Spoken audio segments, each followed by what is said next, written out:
And we are back dito po sa Home Free Radio Philippines, and of course, with my outfit, with my paddle, and this ball. This is a pickleball tournament sponsored by our Chief Executive Minister, Apostle Jonathan S. Ferriol. At kahapon po ay nagpasimula na ang tournament na ito. And on my left, these are some ministers na nakaabot po ng quarterfinals. And of course, on my right side, again, these are also the ministers na nakaabot ng quarterfinals. And sino po ang mananalo sa quarterfinals ay mag-a-advance ng semifinals, and then those teams naman na mananalo po for the semifinals ang a-advance into final round.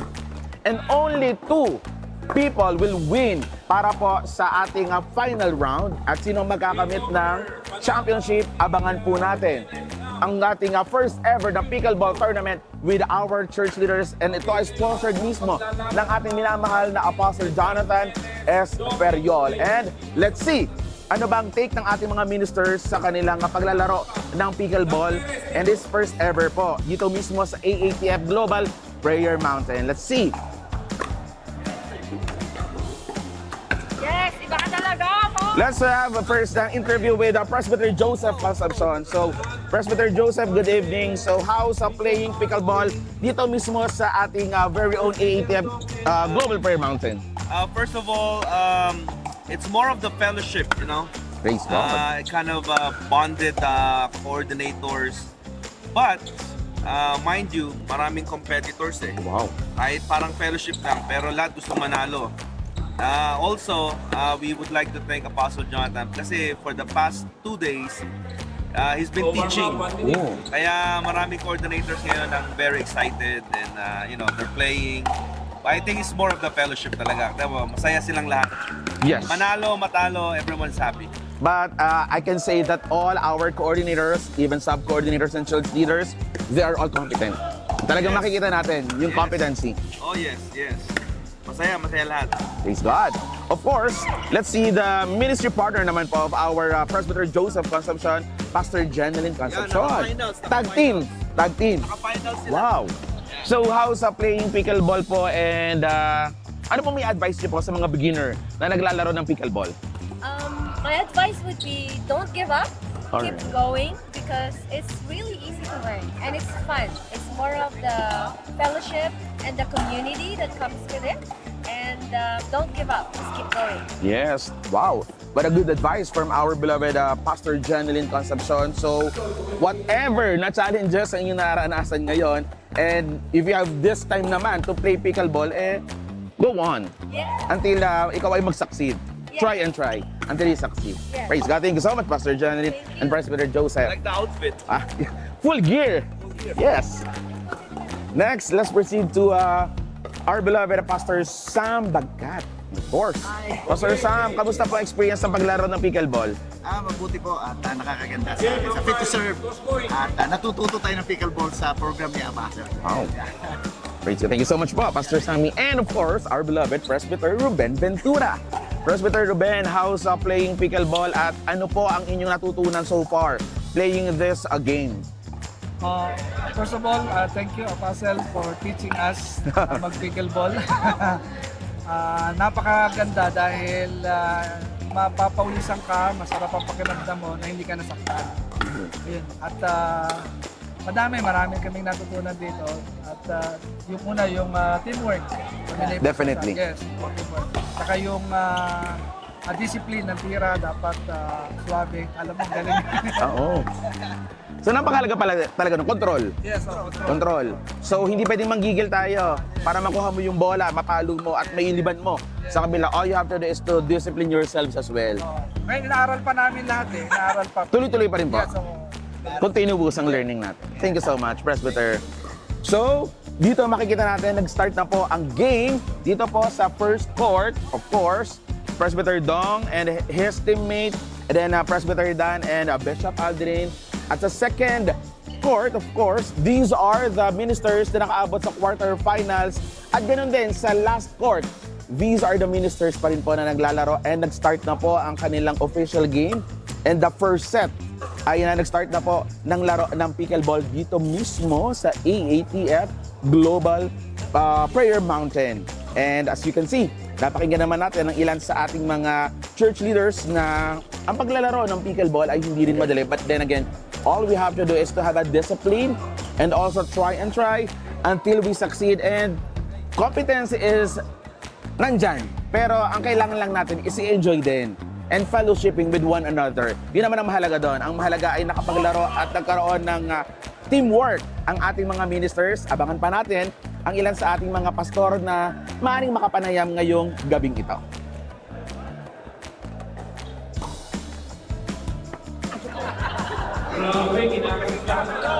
Okay. Of course, sa ating part na to, bahagi ito naman ay si Presbyter June Marbida and Presbyter Polly Mendoza. So, Presbyter June, kamusta po ang paglalaro ng pickleball? Wow, napakasarap. Lasang ulit. Yaya ng Panginoon. Nakapasok po ba tayo sa quarterfinals? Nakapasok sila, yung kalaban. Yung kalaban. Nakapasok po tayo sa quarterfinals. Nakaabot. Kami nakapasok semifinals. Nakaabot. Pero hindi na naka-advance sa semifinals. Nagkataon na hindi handa ang kalaban namin. Isang taon nilang pinaghandaan sa US. Kaya talagang ano. Thank you, beloved Apostle. Praise God. Thank you, thank you. To you po, Presbyter Polly. Kamusta ang paglalaro po ng pickleball at anong kaibahan nito sa tennis? Malaki ang pagkakaiba ng tennis sa pickleball. Una, ang pickleball ay madaling pag-aralan mula sa mga junior, adult, and senior, kayang laruin. Kaya at ang isa sa maganda sa pickleball, madali kang pawisan. Totoo po yun. Ayun, kaya mas enjoy ka Yes. sa paglalaro ng pickleball. Kaysa dati naglalaro ako ng tennis, pero the best ang pickleball. Yun. Ibig sabihin talagang yung ating paglalaro ng pickleball, andyan yung eye-hand coordination, even footworks, napakahalaga. At all out talaga yung iyong body pagdating sa pagpalo mo ng pickleball. At sa paddle, parang iliban mo yung bola. Yun. Presbyter Andy Pabelico, all the way from Doha, Qatar, right? Kamusta po ang paglalaro dito sa Pilipinas ng pickleball with our fellow ministers, our church leaders? Masaya dahil ang kagandahan nito, kasama ko ang mga fellow ministers, siyempre sa pickleball global, na makasama ang aming mga kamanggagawa dito sa Pilipinas. Yun ang, kumbaga, treasure sa amin, kayamanan namin. Wow. Treasure. Napakahalaga po dyan at fellowshipping din with one another. Yeah. At Okay? salamat sa apostol dahil Amen. mayroong ganitong programa. Amen. Hindi lang mag-fellowshipping, pinalalakas din ang aming physical life. Napakahalaga po nun. Holistic. Hindi lamang physical or mental, even our spiritual, of course, napakahalaga niya. Pero ang physical, napakahalaga rin po na tayo ay maging physically fit for us to perform well in our duties and responsibilities as ministers of God in the Antioch Church. And of course, Presbyter Hilbert, all the way from Mindoro naman, represent. So, kamusta po ang paglalaro ng pickleball and ano po ating mga natutunan? Nako, kahit na hindi kami nanalo, pero napakasaya kasi una, yung itinuturo ng mahal na apostle, yung fit to serve, na-apply Yes. natin. Yung banding sa mga kapwa natin, mga kagawa, leaders, napakahalaga. At of course, yung itong nangyari ngayon dito sa Baguio, napakalaking ano sa amin Impact. bilang mga leader. Yes. Impact. Kaya sobrang nagpapasalamat kami sa mahal na apostle Jonathan sa Ferriol. Ito sa ginawa niya itong leadership training. Yes. So kami po ay ako mismo personally ay lubos na nagpapasalamat sa Panginoon at sa mahal na apostle. Yes. Kompleto si Ricardo, ika nga po, no? Yes, po. Andyan ang spiritual Ito, growth. may spiritual Yes. na, may fit to serve pa, at yung fellowship, Definitely. napakaganda. Wow. Sobrang nakaka-amaze po itong leadership training dito sa Baguio. At first time to nangyari sa atin. Pero salamat sa Diyos. Ito ay sa pangunguna pa rin po ng ating Chief Executive Minister, Apostle Jonathan S. Ferriol. Okay? Thank you so much po, Presbyter Hilbert. So far, hindi natin alam kung maaabala ba natin ang paglalaro ng ating minamahal Apostle Jonathan. But of course, we are trying na ma-interview ang ating minamahal na Apostle Jonathan later on. So let's see if mapapapigil ba ang paglalaro ng ating minamahal na Apostle Jonathan sa pickleball. So abangan natin mamaya. But this time, let's proceed to the District Coordinator naman po ng Leyte, our beloved Pastor Loreto Cabantog. So, Pastor Loreto, Yes. ito po ba ay nilalaro nyo na or first time nyo lang din laruin dito sa Baguio? First time lang dahil nandiyan ang mahal na puzzle na ibig niya na hindi lang tayo sa espiritu malakas, Yes. pati physical natin, tapos yung mind natin maging maayos lahat.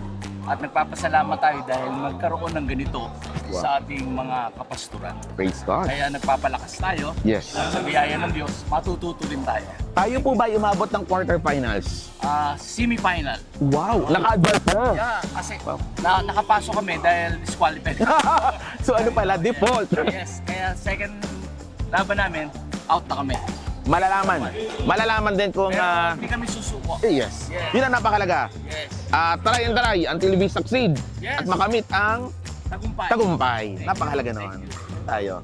And of course, kasama natin si Brother Rap na nasa gilid. I do not know kung anong ginagawa ni Brother Rap.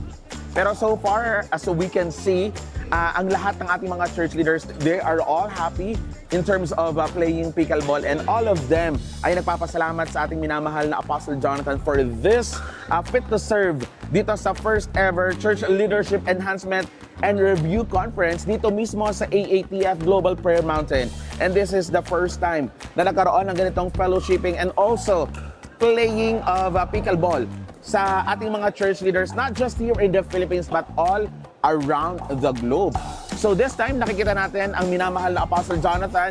He is playing pickleball together with Presbyter Joseph Concepcion. So talaga namang ready ang ating minamahal na Apostle Jonathan in terms of playing this game.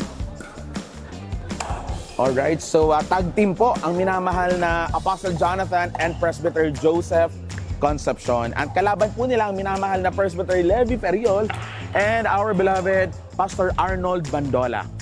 So ang minamahal na Apostle Jonathan ay kasama niya si Presbyter Joseph Concepcion this night. I do not know what is the score right now. I do not know yet. But I hope and we're looking forward na si Presbyter Joseph and Apostle Jonathan will win this fight. Okay? Let's see muna. Have some glimpse and glance of playing pickleball with Apostle Jonathan, Presbyter Joseph, Pastor Arnold Bandola, and Presbyter Levi Ferriol.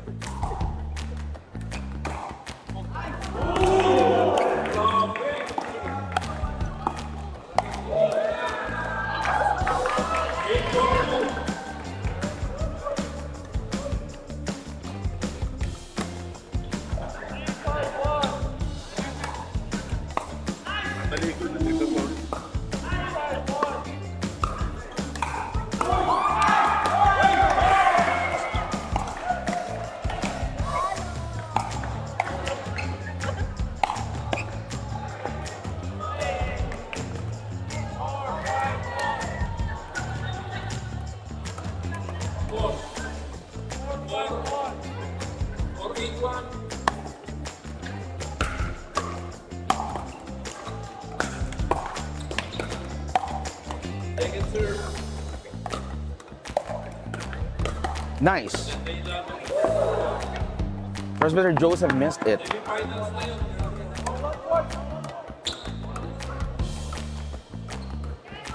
So far, ang laro ng ating church leaders ngayon ay very competent.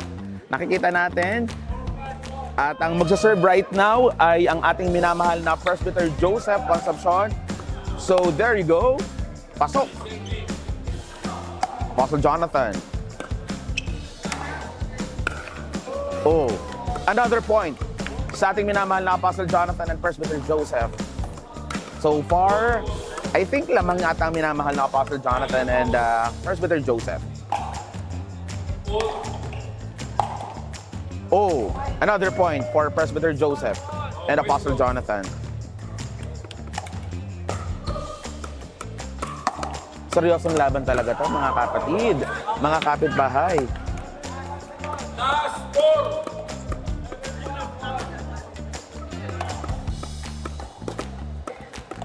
Outside. Point for Presbyter Joseph and Apostle Jonathan.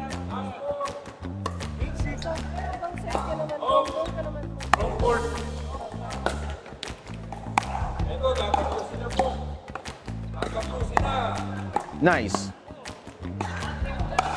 Got it. Nice. Nice. Woo.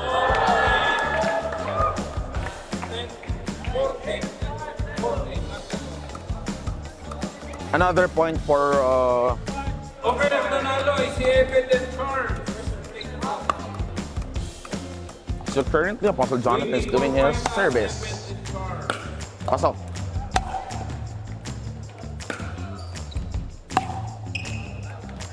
There you go. Point for Apostle and Presbyter Joseph.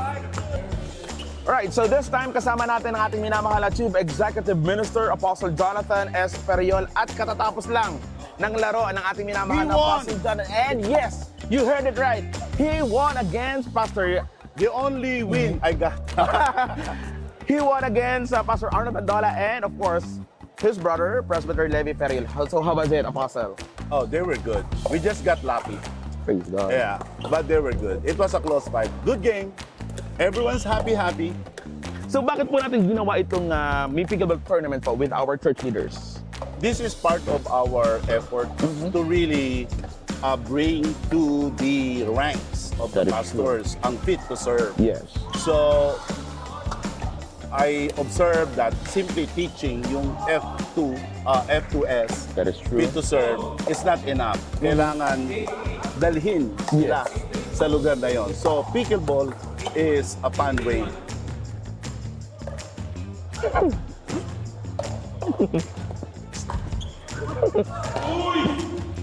Change. Get out of there.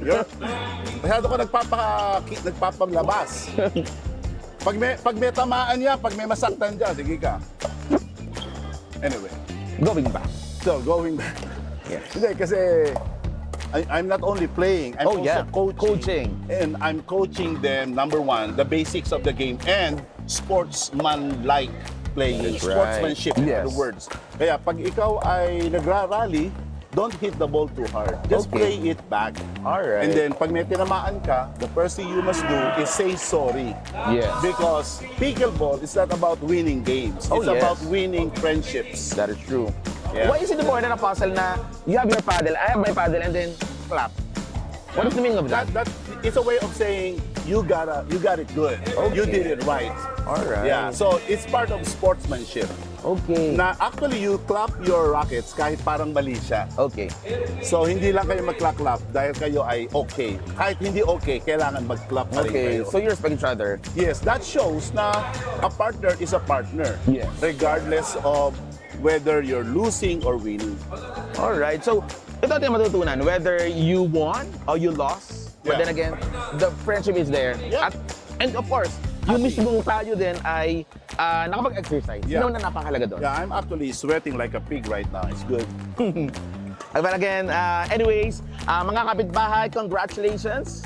And of course, Caleb is with us. Caleb is one of my students. Yes. He's very good. Always Wow. drinking like a camel. Okay, so congratulations, Apostle John, for winning that. Yeah, we're gonna play mixed doubles. Okay. With Kong Woman Abby, my partner, and the Conceptions. The couple conception. Yes. The conception Yeah. couple. Yeah. So again, mga kapitbahay, that's straight from our Chief Executive Minister, Apostle Jonathan S. Ferriol. Thank you so much, Apostle. Welcome. So thank you so much for bringing also this fit to serve with our fellow church leaders, not only here in the Philippines, but all around the globe. At abangan po ninyo ang iba pang mga kaganapan sa pagbabalik ng Home Free Radio Philippines.